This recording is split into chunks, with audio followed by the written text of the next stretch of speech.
Boa tarde, sejam todos muito bem-vindos, sintam-se acolhidos por esta casa de acolhimento a todos. Que nós possamos, envolvidos com o amor da espiritualidade maior, aproveitar os momentos de reflexão.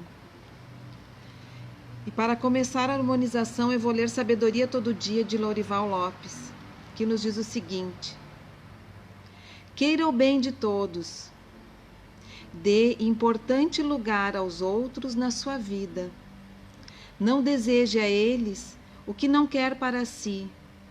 Faça como ensinou Jesus. Os outros são pontos de apoio, observação e trabalho para você progredir e ser feliz. Quando você lhes deseja um bem, esse bem passa a existir primeiro dentro de você e depois neles. Por isso, os que mais desejam o bem aos outros são os mais felizes. Não meça esforços para ser útil. O seu esforço é agradável a Deus, pois estão interligados você, os outros e Deus. O que você faz aos outros, a si mesmo faz.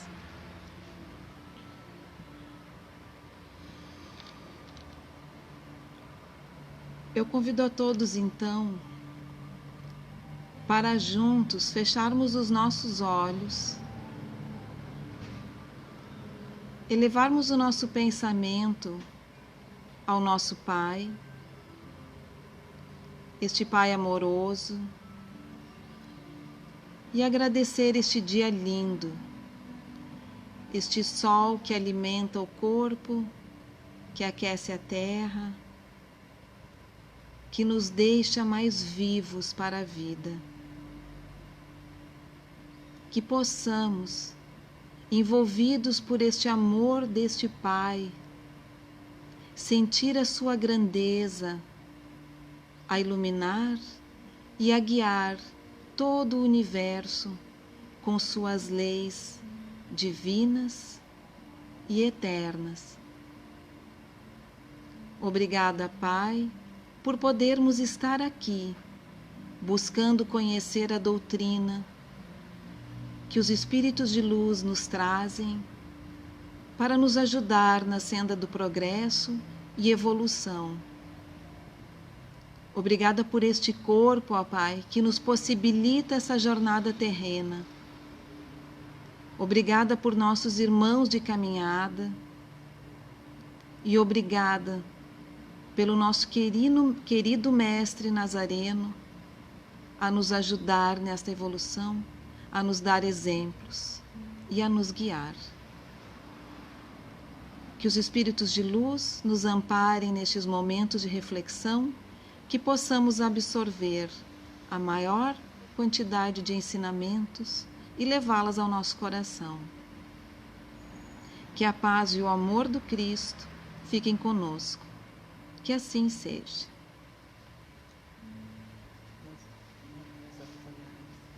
A Miriam vai nos falar hoje sobre nos dias amargos, Cristo estará contigo. Boa tarde a todos. Amargura, sofrimento, aflições.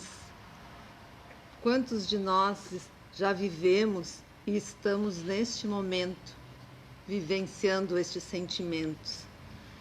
E esses sentimentos, essas condições, elas nos remetem às palavras de Cristo lá do Sermão do Monte, quando ele nos disse e nos diz: bem-aventurados os que choram, porque serão consolados. Bem-aventurados os humildes, porque herdarão a terra. Bem-aventurados os aflitos, porque serão consolados. Então fica bem claro para a gente que as bem-aventuranças, assim como as demais lições de Jesus, elas trabalham, na verdade, a questão da harmonização do nosso sentimento. do íntimo de cada criatura, conforme a sintonia da lei de Deus, da lei do amor, que a lei do amor é a força que rege e que equilibra o universo. Então, conforme a nossa sintonia nesta lei, nós estamos mais ou menos equilibrados, né?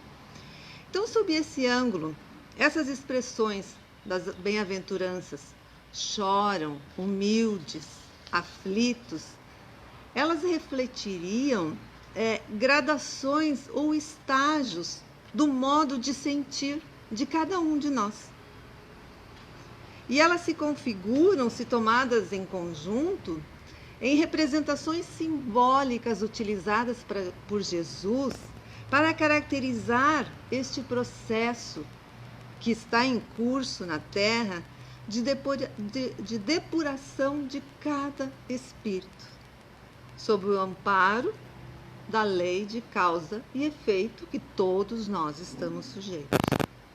E Emmanuel nos explica a respeito disso quando ele nos diz assim: esse ou aquele homem serão bem-aventurados por haverem edificado o bem, por encontrarem alegria na simplicidade e na paz, por saberem guardar no coração longa e divina esperança.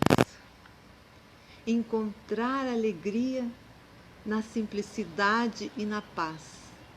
Nós estamos tendo essa oportunidade nesses momentos, né? Emmanuel continua nos dizendo assim: por essas palavras, bem-aventurados os aflitos, porque serão consolados, Jesus indica, ao mesmo tempo, a compensação que espera aqueles que sofrem, mas também a resignação que faz abençoar o sofrimento, como prelúdio da cura. Porque o sofrimento sem resignação não vai nos ser útil. E essas palavras ainda podem ser traduzidas assim. Isso está lá no Evangelho segundo o Espiritismo, no capítulo 5, no item 12, que Kardec nos diz assim: deveis considerar-vos felizes por sofrer. Não é bom ouvirmos isso, né?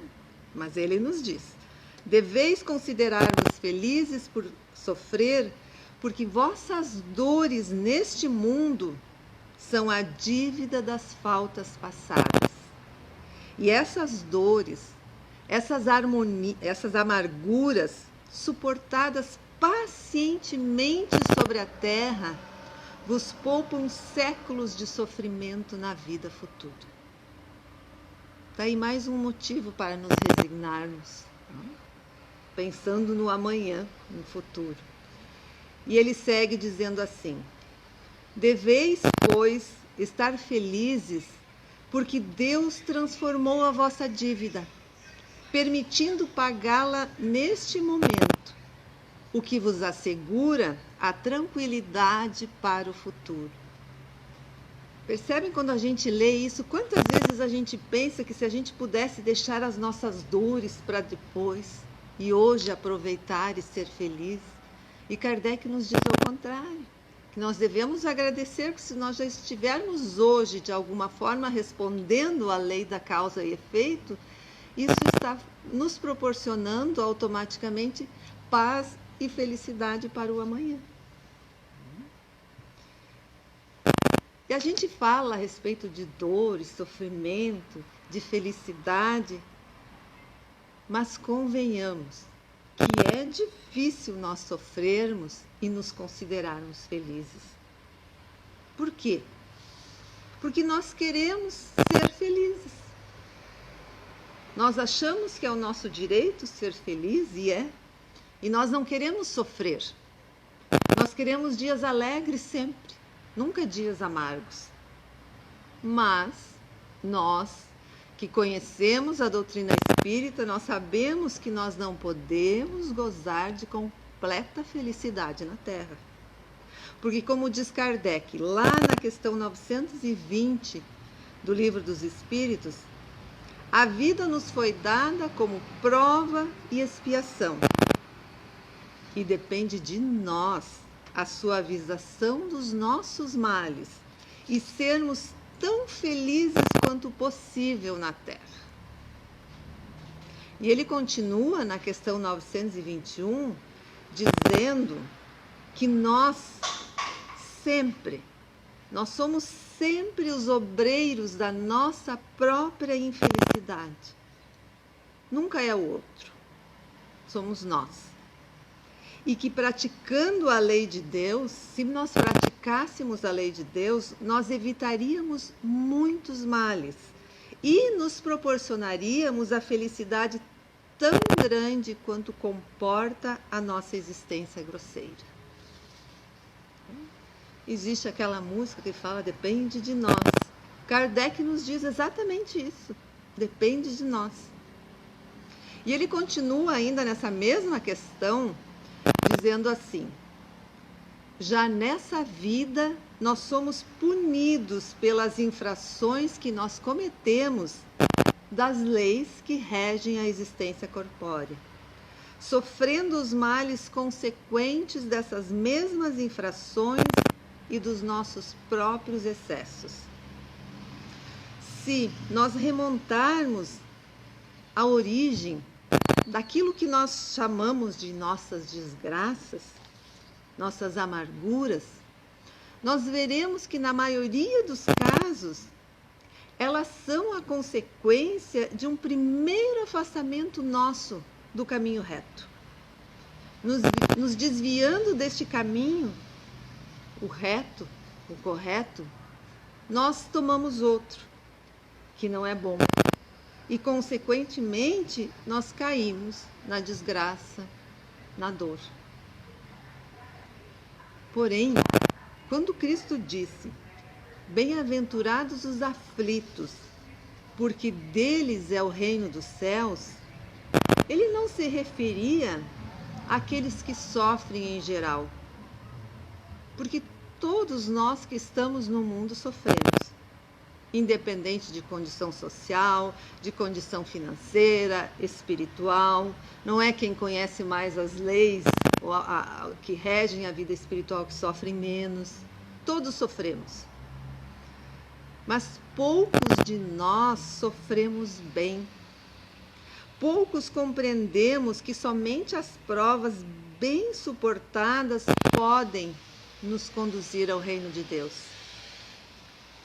O desencorajamento, a impaciência perante as dores, a falta de esperança é uma falta.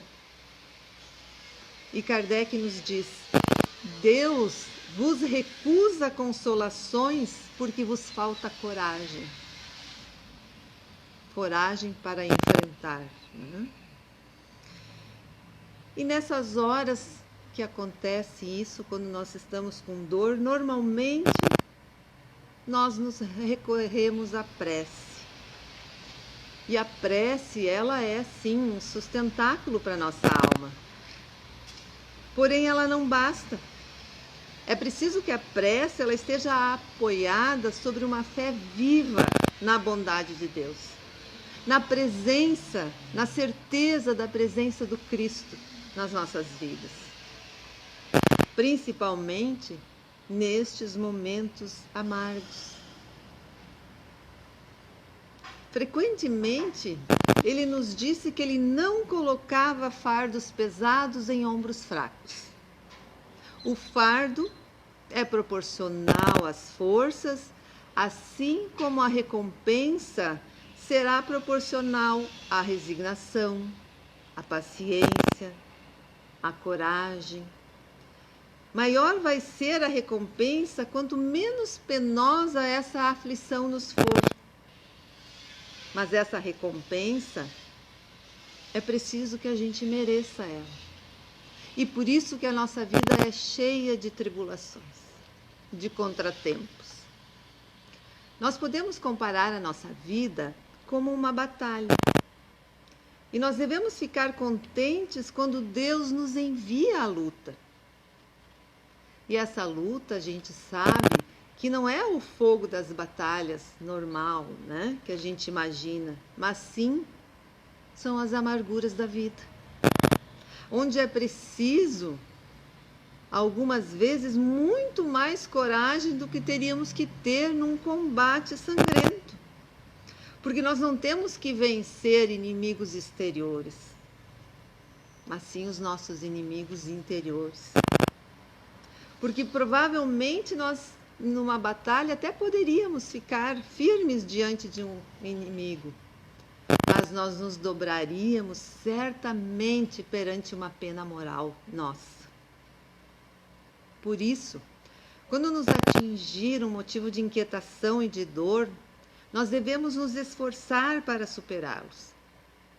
E quando nós não conseguirmos, ou melhor, quando nós conseguirmos dominar os ímpetos da paciência, da impaciência, da cólera ou do desespero, aí nós vamos poder dizer: eu fui o mais forte, eu venci.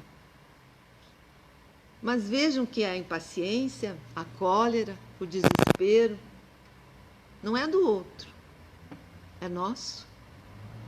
Por isso que é uma batalha contra um inimigo interno. Lacordaire, neste mesmo capítulo 5 do Livro dos Espíritos, do Evangelho, ele nos diz assim: bem-aventurados os aflitos pode ser traduzido assim: bem-aventurados aqueles que têm oportunidade de provarem a sua fé, a sua firmeza, a sua perseverança e a sua submissão à vontade de Deus, porque terão em cêntuplo a alegria que vos falta na terra. E depois do trabalho virá o repouso. Mas até que não chega o repouso, enquanto nós estamos nas aflições, nas amarguras, sentindo essas dores, o que a gente faz? Normalmente, nessas horas, nós dizemos que quando não se tem mais nada para fazer numa situação de dor, só nos resta rezar.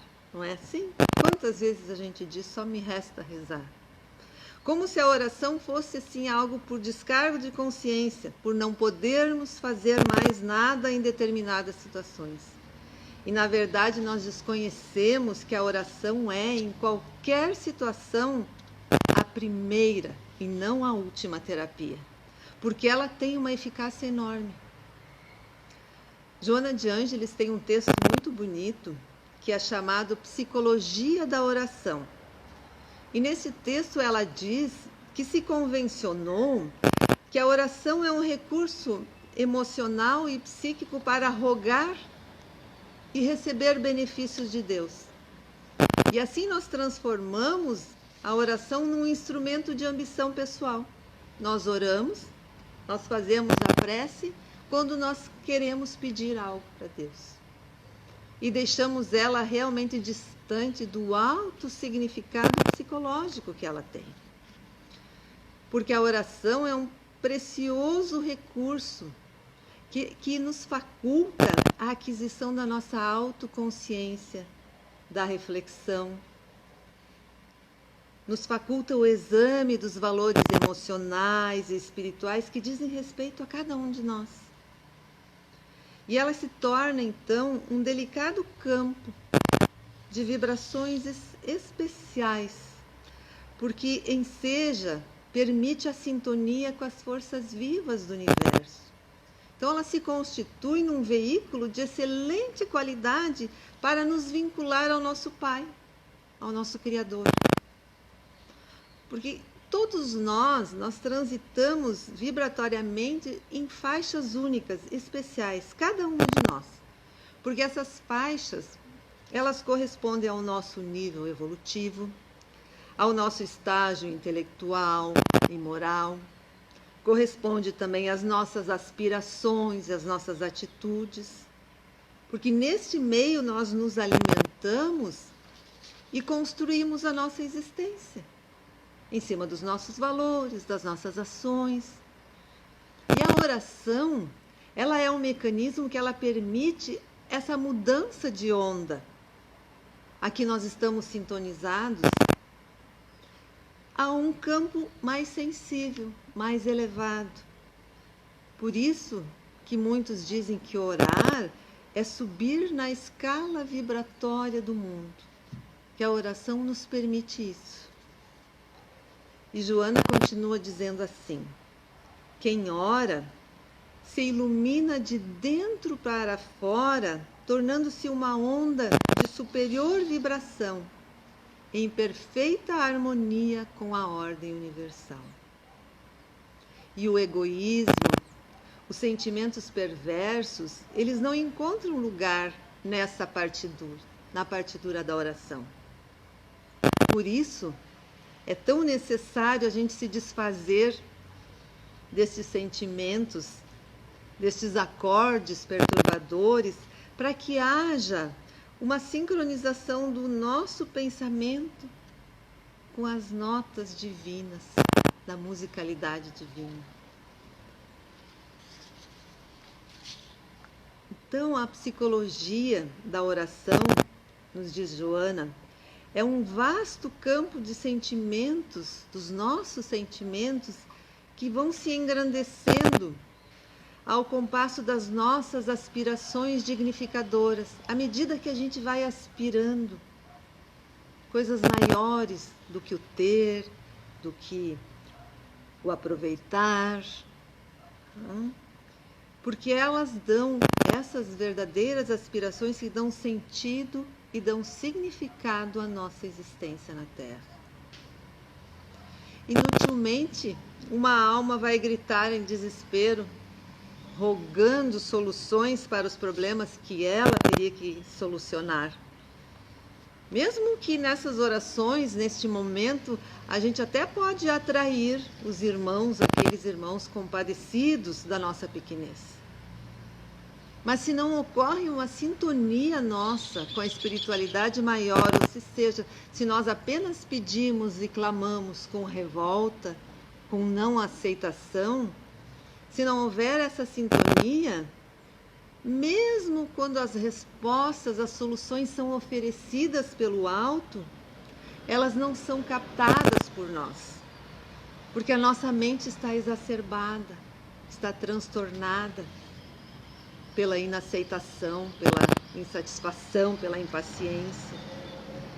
Então, Joana nos orienta assim: quando desejares orar, acalma o coração e as suas nascentes, assumindo uma atitude de humildade e de aceitação, a fim de que possas falar àquele que é o Pai de misericórdia e que sempre providencia todos os recursos necessários a que o homem encontre a sua plenitude.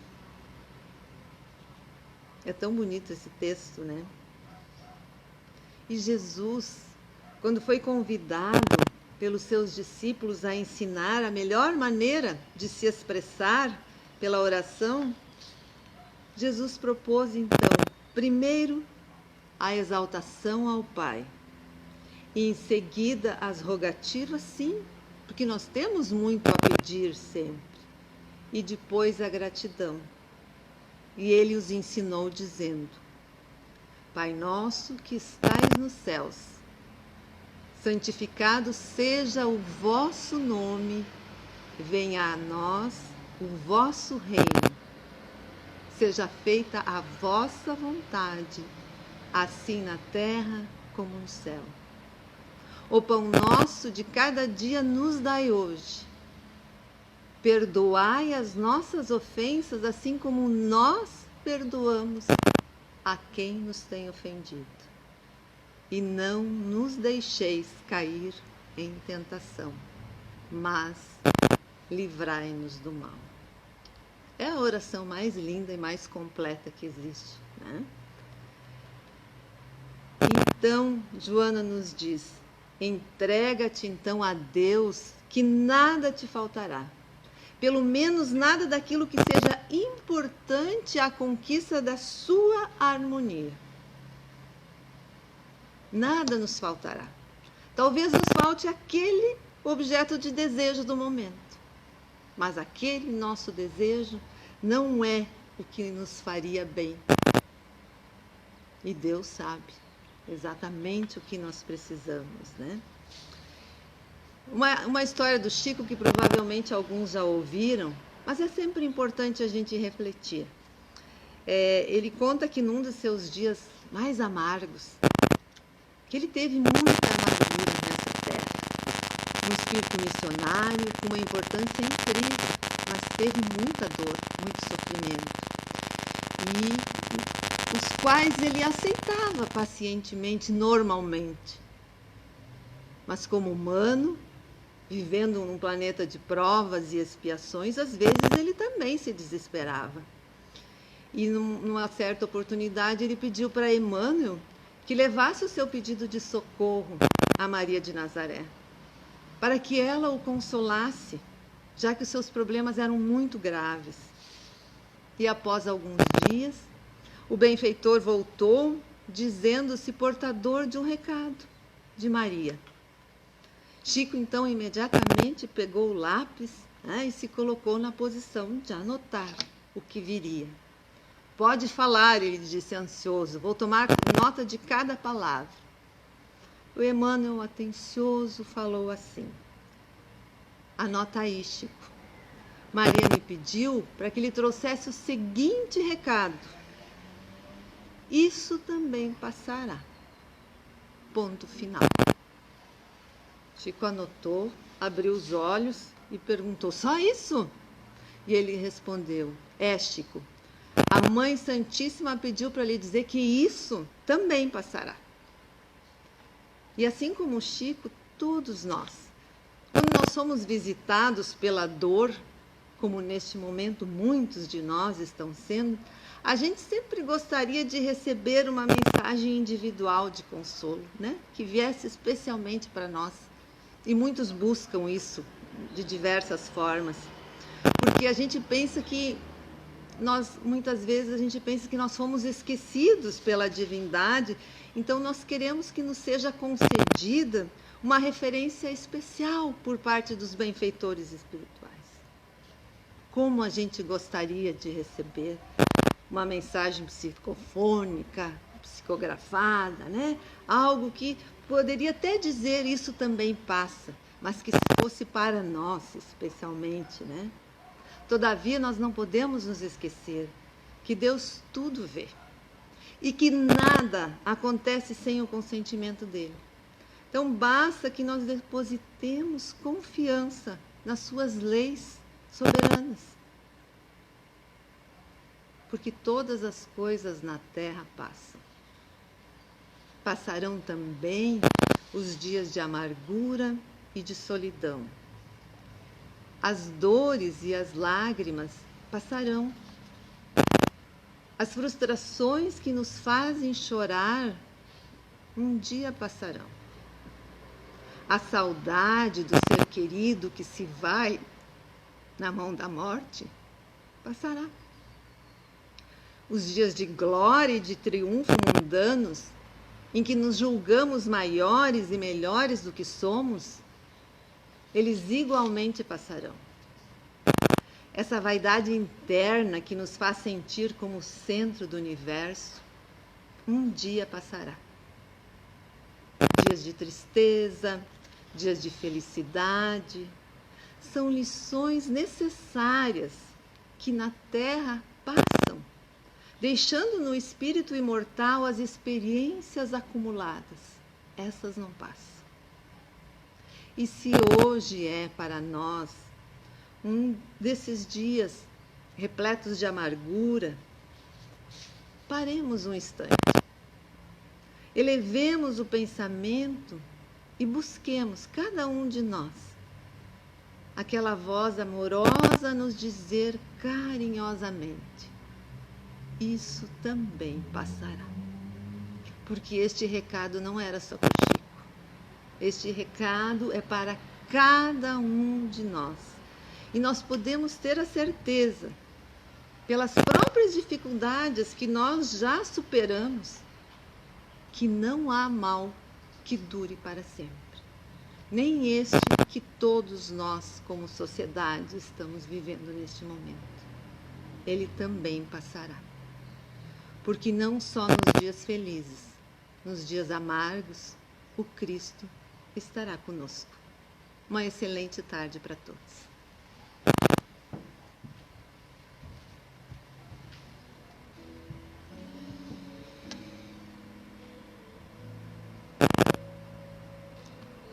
Envolvidos por este amor que vem do alto,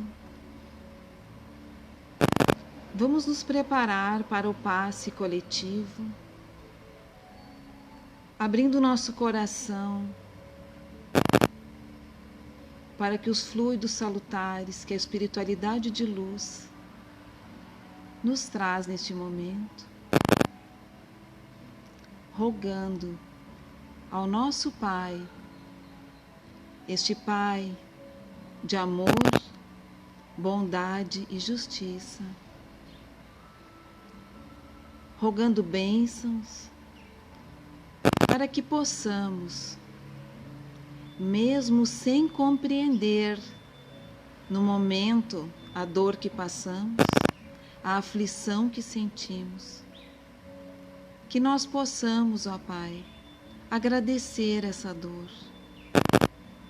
dor que cura, que ensina, que nos eleva,